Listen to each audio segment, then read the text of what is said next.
नमस्कार दोस्तों, आप सब लोगों का एक नई वीडियो में हार्दिक स्वागत है। आज की वीडियो में देखेंगे सुपर टेट 2026। इसमें विज्ञान से प्रश्न जो हैं 10 प्रश्न पूछे जाएंगे। तो इस तरह से हम यहां पर टॉप 30 की श्रृंखला लेकर चलेंगे। जब तक पेपर होगा तब तक आप लोगों को सीरीज़ आप लोगों को टॉप 30 की देखने को मिलेंगी। और हमारे इस प्रैक्टिस सेट सीरीज़ से ही आप लोगों को 10 के 10 प्रश्न मिल जाएंगे।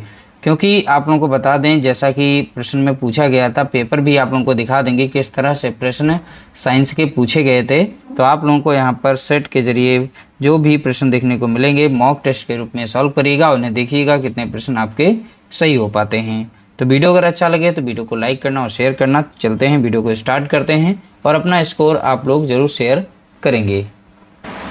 देखिए, पहला प्रश्न दिया गया, प्रकाश संश्लेषण की प्रक्रिया पौधे के किस भाग में मुख्य रूप से होती है।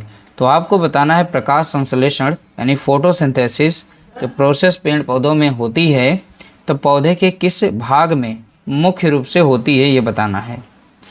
क्वेश्चन नंबर यहाँ 1 का राइट आंसर हो जाएगा ऑप्शन सी हो जाएगा, पत्ती। तो पत्ती में क्लोरोफिल नाम का पिगमेंट पाया जाता है, इसकी वजह से पत्तियाँ जो हैं हरी दिखाई पड़ती हैं।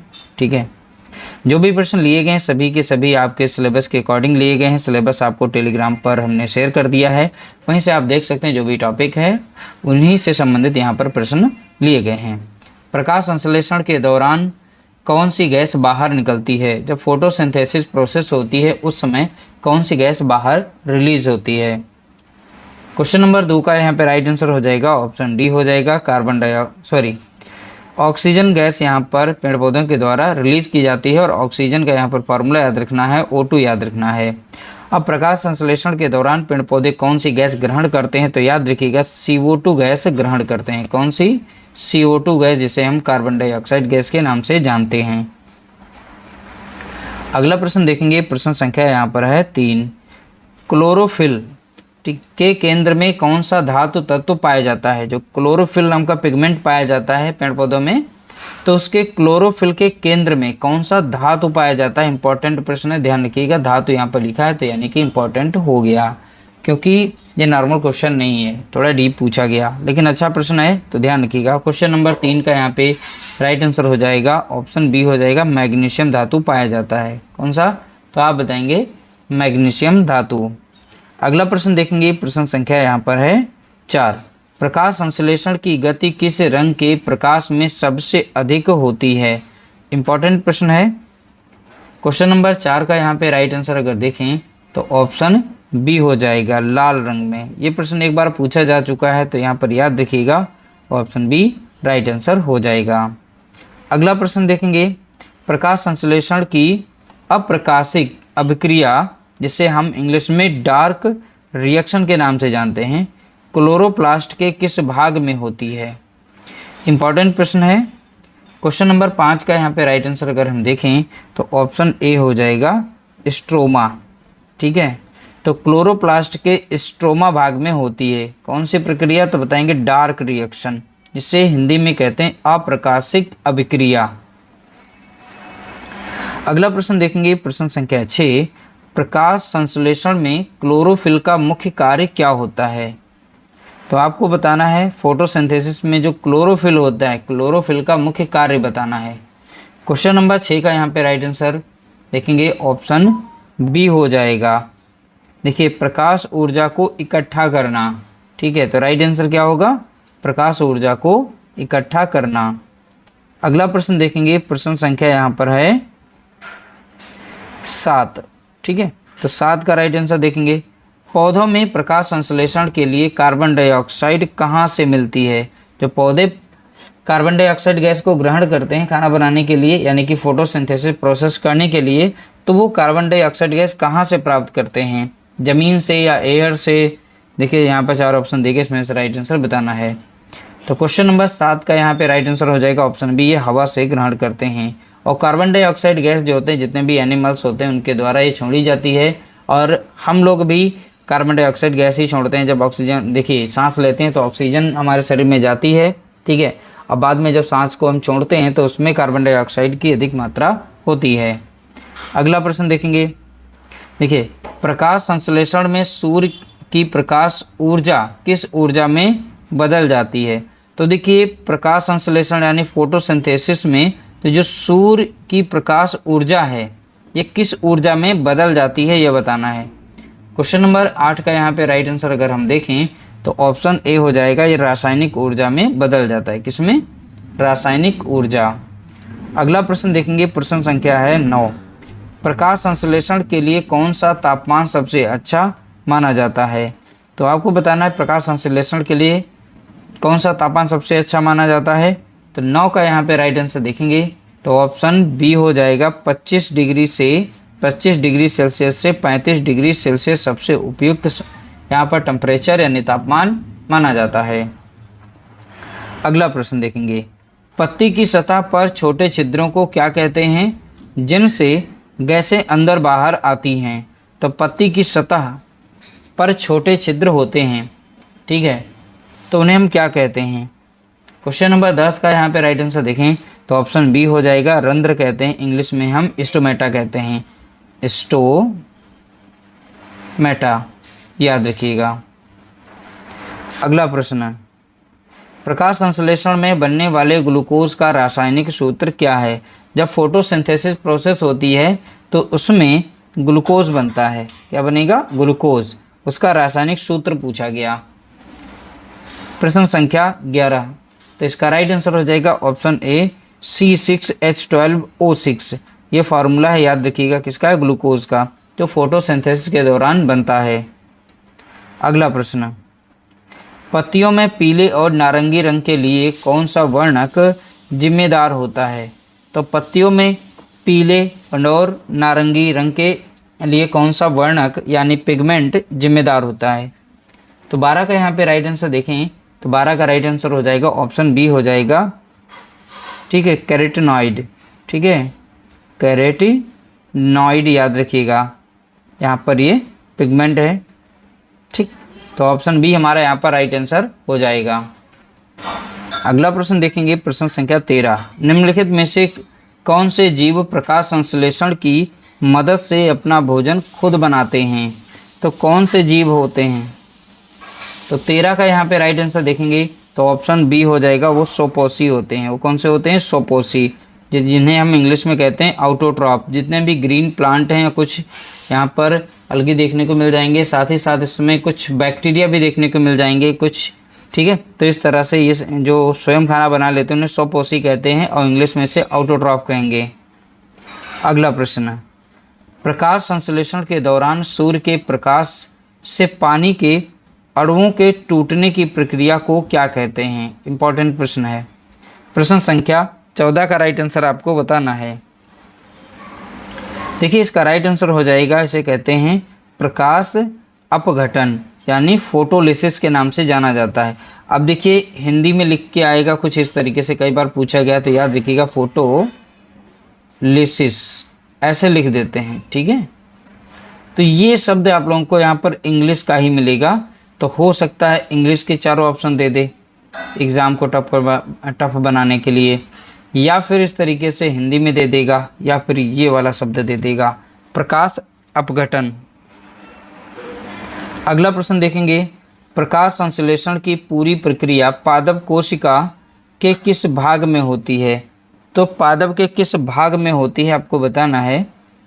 प्रश्न संख्या 15 का राइट आंसर यहाँ पे देखेंगे तो ऑप्शन बी हो जाएगा, राइट आंसर हो जाएगा क्लोरोप्लास्ट। तो प्रकाश संश्लेषण यानी कि फोटोसिंथेसिस जो प्रोसेस होती है वो क्लोरोप्लास्ट के अंदर होती है। अगला प्रश्न देखेंगे, प्रश्न संख्या है 16, दूध से दही बनने में कौन सा बैक्टीरिया, जिसे हम जीवाणु के नाम से जानते हैं, बैक्टीरिया मुख्य रूप से भूमिका निभाता है? उसका नाम बताना है। तो दूध से दही बनने में कौन सा बैक्टीरिया मुख्य रूप से भूमिका निभाता है? तो 16 का यहाँ पे राइट आंसर देखेंगे तो ऑप्शन सी हो जाएगा, जिसे हम लैक्टोबैसिलस के नाम से जानते हैं। तो इंग्लिश में भी नाम याद रखना है और हिंदी में भी नाम याद रखना है। अगला प्रश्न देखेंगे, प्रश्न संख्या यहाँ पर है 17, हमारे घरों में खाना पकाने के लिए इस्तेमाल होने वाले एलपीजी सिलेंडर में मुख्य रूप से कौन सी गैसें भरी होती हैं? कौन सी गैसें होती हैं? तो एलपीजी सिलेंडर में मुख्य रूप से गैस कौन सी होती है? अब देखिए 17 का यहाँ पे राइट आंसर बताना है। तो देखिए 17 का राइट आंसर हो जाएगा ऑप्शन बी। इसमें प्रोपेन और ब्यूटेन मुख्य रूप से गैस होती है, साथ ही साथ इसमें एथिल मरकैप्टन के नाम से गैस मिलाई जाती है जो कि गंधयुक्त होती है, यानी गंध वो देती है। अब देखिए प्रोपेन और ब्यूटेन ये गैसें ऐसी हैं जो जलने में तो अच्छी हैं, बट कहीं लीकेज हो गया तो लीकेज का पता नहीं लगा पाते हैं क्योंकि इनमें गंध नहीं होती है। तो गंध डालने के लिए, जैसे एलपीजी कहीं लीक हो रही तो गंध डालने के लिए उसमें एथिल मरकैप्टन को मिलाया जाता है, जो कि SCERT में ये प्रश्न है और कई बार यह प्रश्न पूछा गया, तो ध्यान रखिएगा। हो सकता है कि आपसे पूछ ले कि एलपीजी सिलेंडर में गंध लाने के लिए किस गैस का इस्तेमाल किया जाता है, तो आप बताएंगे एथिल मरकैप्टन को। अगला प्रश्न देखेंगे, लोहे के बर्तनों और औजारों पर जंग लगना किस प्रकार के परिवर्तन का उदाहरण है। तो लोहे के कोई बर्तन या औजार हैं उन पर जंग लग जाती है, तो ये किस प्रकार का परिवर्तन है ये बताना है। रासायनिक है, भौतिक है, जैविक है, किस प्रकार का है, या इनमें से कोई नहीं, कोई परिवर्तन नहीं होता। देखिए 18 का यहाँ पे राइट आंसर हो जाएगा ऑप्शन ए हो जाएगा, यानी कि ये रासायनिक परिवर्तन है क्योंकि इसमें रासायनिक अभिक्रिया होती है और रेड कलर का उस पर एक पाउडर जमा हो जाता है लोहे पर। ठीक है, तो ऑप्शन ए हमारा यहाँ पर राइट आंसर हो जाएगा। अगला प्रश्न देखेंगे, प्रश्न संख्या 19, हम सुबह आईने में अपना चेहरा विज्ञान की किस घटना के कारण देख पाते हैं। तो 4 ऑप्शन में से अपना ऑप्शन सेलेक्ट करना है।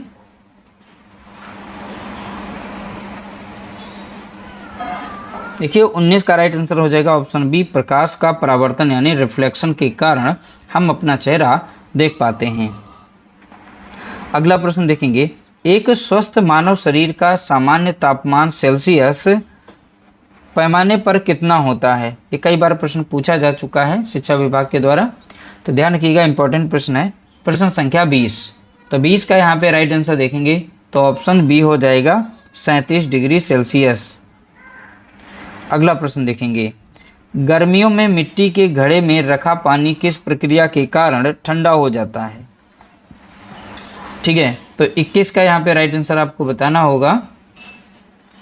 देखिए 21 का यहाँ पे राइट आंसर हो जाएगा ऑप्शन डी होता है, इसे हम इवापोरेशन के नाम से जानते हैं, हिंदी में इसे वाष्पीकरण कहते हैं। अगला प्रश्न देखेंगे, नींबू और संतरे जैसे खट्टे फलों में कौन सा अम्ल मुख्य रूप से पाया जाता है। ठीक है, तो 22 का यहाँ पे राइट आंसर आप बताएंगे, तो 22 का राइट आंसर हो जाएगा ऑप्शन बी हो जाएगा, साइट्रिक एसिड होता है। जितने भी खट्टे और रसीले फल होते हैं उनमें साइट्रिक अम्ल पाया जाता है। अगला प्रश्न देखेंगे, रसोई घर में केक या ढोकला को स्पंजी और मुलायम बनाने के लिए उपयोग किए जाने वाले बेकिंग सोडा का रासायनिक नाम क्या है। अब 23 का यहाँ पे राइट आंसर देखेंगे तो इसका राइट आंसर हो जाएगा ऑप्शन बी, सोडियम बाइकार्बोनेट। इसका फॉर्मूला अगर पूछ लेता है, ठीक है, तो NaHCO3 याद रखिएगा, यह है सोडियम बाइकार्बोनेट का फार्मूला। बेकिंग सोडा के नाम से जाना जाता है और दूसरा नाम से खाने वाला सोडा, खाने का सोडा। अगला प्रश्न, बारिश के दिनों में बिजली की चमक पहले दिखाई देती है और बादलों की गरज बाद में सुनाई देती है, ऐसा क्यों होता है। तो 24 का यहाँ पे राइट आंसर अगर हम देखें तो ऑप्शन ए हो जाएगा, क्योंकि प्रकाश की गति ध्वनि की गति से बहुत तेज होती है। तो प्रकाश की गति, इसीलिए प्रकाश पहले चमक कर दिखाई पड़ जाता है और ध्वनि हमें बाद में सुनाई पड़ती है। ठीक है, तो 24 का ऑप्शन ए यहाँ पर राइट आंसर हो जाएगा। अगला प्रश्न देखेंगे, हमारे घरों में खाने के लिए इस्तेमाल होने वाले साधारण नमक का रासायनिक नाम क्या है। जो अपने घर में हम टाटा नमक डालते हैं, जो भी कॉमन नमक है, साल्ट है, ठीक है, उसका हमें रासायनिक नाम बताना है। ठीक है, तो 25 का यहाँ पे राइट आंसर देखेंगे, इसका राइट आंसर हो जाएगा ऑप्शन बी, सोडियम क्लोराइड। इसका केमिकल फार्मूला होता है NaCl, याद रखिएगा। अगला प्रश्न देखेंगे, प्रश्न संख्या है 26, वाहनों में पीछे का ट्रैफिक देखने के लिए उत्तल दर्पण का उपयोग क्यों किया जाता है। अब देखिए प्रश्न यहाँ पर बन सकता था, वाहनों में पीछे का ट्रैफिक देखने के लिए किस दर्पण का उपयोग करते हैं। तो यहाँ पर दर्पण का नाम तो दे ही दिया गया है, लेकिन किस दर्पण का उपयोग करते हैं तो आप लोग बताएंगे उत्तल दर्पण का उपयोग करते हैं। ठीक है, अब यहाँ पर बोला गया उपयोग क्यों किया जाता है ये बताना है। तो 26 का यहाँ पे सटीक आंसर देखेंगे, ऑप्शन बी हो जाएगा।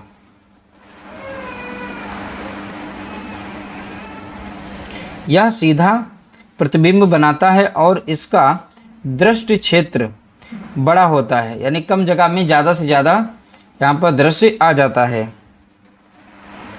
अगला प्रश्न, बिजली के बल्ब के अंदर फिलामेंट तार को जलाने से बचाने के लिए या जलने या गलने से लिए कौन सी गैस भरी जाती है? तो सीधा सीधा बताइए, बल्ब में कौन सी गैस भरी जाती है? तो 27 का यहाँ पे राइट आंसर देखेंगे तो ऑप्शन बी हो जाएगा। या तो वो आर्गन भरेंगे या फिर वो नाइट्रोजन भरेंगे, दोनों में से कोई ना कोई ये गैस भरी जाती है। अगला प्रश्न देखेंगे, प्रश्न संख्या 28, पहाड़ों या ऊंचे स्थानों पर खाना पकने में अधिक समय क्यों लगता है? तो 28 का यहाँ पे राइट आंसर आपको बताना है। देखिए 28 का राइट आंसर हो जाएगा, ऑप्शन बी हो जाएगा। वहाँ वायुमंडलीय दबाव कम होने से पानी कम तापमान पर ही उबलने लगता है। ठीक है, तो ऑप्शन बी यहाँ पर राइट आंसर हो जाएगा। अगला प्रश्न देखेंगे, प्रश्न संख्या है 29। ठीक है, हमारे पेट में भोजन को पचाने और कीटाणुओं को मारने के लिए कौन सा अम्ल प्राकृतिक रूप से बनता है? तो हमारे आमाशय में कौन सा अम्ल बनता है? 29 का यहाँ पे राइट आंसर अगर देखें तो इसे हम जानते हैं हाइड्रोक्लोरिक अम्ल के नाम से, इसे हम HCl कहते हैं शॉर्ट फॉर्म में। ठीक है, हाइड्रोक्लोरिक अम्ल। अगला प्रश्न देखेंगे, प्रश्न संख्या है 30, जब हम अपनी हथेली पर सैनिटाइज़र या स्प्रिट लगाते हैं तो हमें ठंडक का एहसास क्यों होता है? तो 30 का यहाँ पे राइट आंसर देखेंगे, इसका राइट आंसर ऑप्शन बी, तीव्र वाष्पीकरण के कारण, यानी बहुत ही फास्ट तरीके से इवापोरेशन प्रोसेस होती है जिस के कारण जो है हमारी हथेली पर वो ठंडक या ठंडा महसूस होता है। तो इस तरह से हमने टॉप 30 प्रश्नों को देखा है और आपके एग्ज़ाम में विज्ञान से 10 आएंगे, लेकिन 30 की श्रृंखला हम कंटिन्यू चलाएंगे तो ज़्यादा से ज़्यादा प्रश्न भी डेली देखने को मिलेंगे, ज़्यादा से ज़्यादा प्रैक्टिस हो जाएगी और एक्यूरेसी बढ़ेगी। सारे जितने भी टॉपिक दिए गए हैं आपके सिलेबस में सारे के सारे हम कवर करा देंगे। जब तक एग्ज़ाम होगा बहुत ही अच्छी तरीके से बहुत सारे प्रश्न आ जाएंगे। उम्मीद करते हैं आप लोगों को वीडियो पसंद आई होगी। वीडियो अगर पसंद आई तो प्लीज़ वीडियो को लाइक करना और शेयर करना।